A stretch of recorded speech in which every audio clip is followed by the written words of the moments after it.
So he was the co-director of the Yale Institute for Network Science, and he wound up having to step down.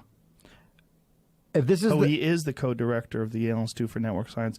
So he was a professor of social and natural science. Was this the guy whose wife also got into trouble? Yep, that's the guy. Okay, so this episode literally changed a lot of my views on everything. Yeah, it was. Well, it's a very important episode. And what's the name of the episode, Jamie? Facing the crowd. Facing the crowd. It was, and it was about women. This woman shouted him down, and you're supposed. This is our home. You're supposed to be fucking protecting us.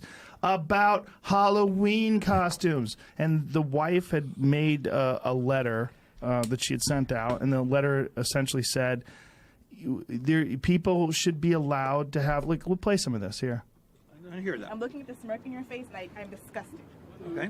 I am sick.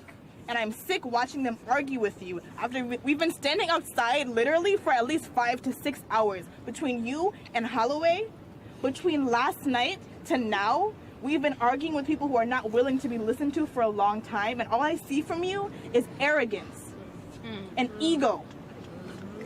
I am sick looking at you. I am disgusted watching Lex argue with you. You were not listening. You were disgusting.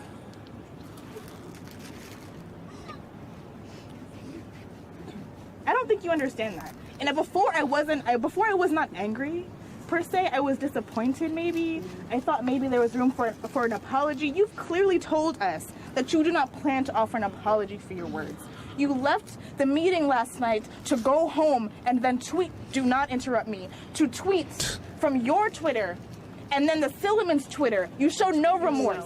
You tried to let your wife leave that conversation without having answered for herself. That is disgusting. That is sick. And now, I wasn't angry before. I was not angry before, but now I am actually angry, sir. I really, do not interrupt me. I was not angry, and now I want your job to be taken from you. I don't want you to have this job. I am disgusted knowing that you work at Yale University, where I will get my degree, where I will look back and think I have to argue with you. All right, Don't, it's my turn now. It's my turn now. Don't do it. Don't do it, sir. Do not do it. This is not the day. You do not want to play this game with me. Do you understand what I'm saying? You don't want to play this game with me. Okay? Understand that. Look me in my face, first of all, and understand that you are such a disappointment to this university, to your students, to yourself, to the things that you claim to agree with. You want free dialogue? You want free speech? This is how it works. Someone speaks, you listen. You do not cut them off. You do not do these condescending gestures. You do not smirk. Yeah. You look them in the face and you wait. You wait until it is your turn.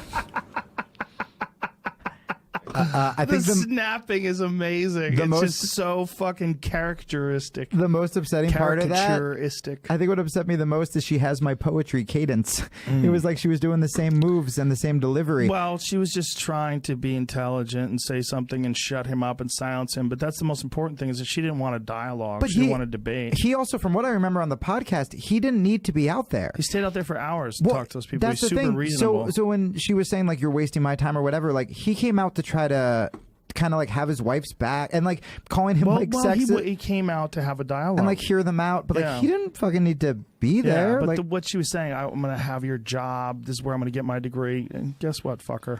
I mean, I'll tell you this: as somebody who lost their job, and as someone who has gone after people on Twitter, those people that we tried to get fired or from a writing job or whatever, you don't think about them the next day.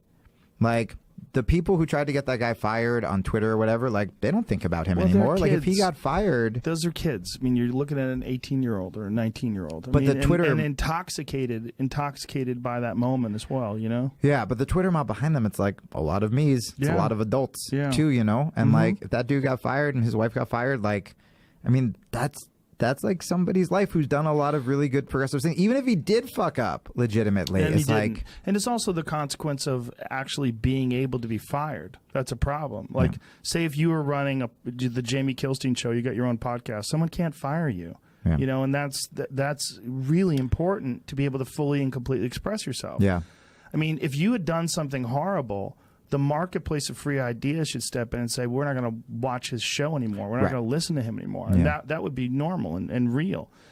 the problem with being a professor of a university is a twofold problem, right? There's tenure, and tenure makes professors arrogant. It makes professors realize that they can't leave, and then they suck at it, and they're terrible. I mean, it's really common. It's almost like winning the lottery. Right. Like they become lazy and weak, or they become the idea.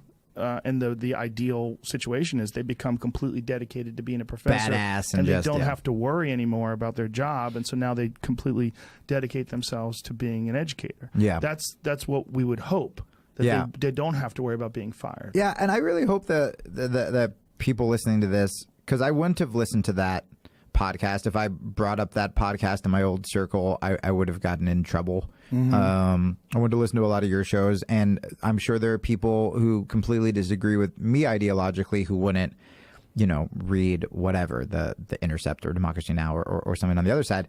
And it's like, my life has gotten so much better and wider and vaster, and I think it's made me a more empathetic person. Because again, on the left, you just assume you're empathetic because You're on the left. yeah, Even though you're trying to get people fired, even though you're going after their jobs, And you're being kind of a cunt. attacking them, Yeah. and you're insulting them, Yeah. and you're labeling them in the broadest strokes of racism and sexism, and you're calling them terrible. and that's the problem. Yeah, where you're like framing them. and then that makes your larger ideals, which can be correct, they don't matter as more. Yeah. Because you're not acting like a human being. And then it's also like, do you actually even care about those groups you're defending, or do you just want to be on sort of the right side and get your like bonus points, which is like That's a big part of it, right? I would like to think I was both. Like when they turned, I wasn't suddenly just like fuck gay people, like Right. But you did eat a steak right away. man. But it was a heterosexual cis cow. Not that I really. ate. Most cows are Right? actually Don't neutered. say it. Don't know. Yeah, that's what a steer is. Is it? It's, yeah, they cut their balls off. Dude,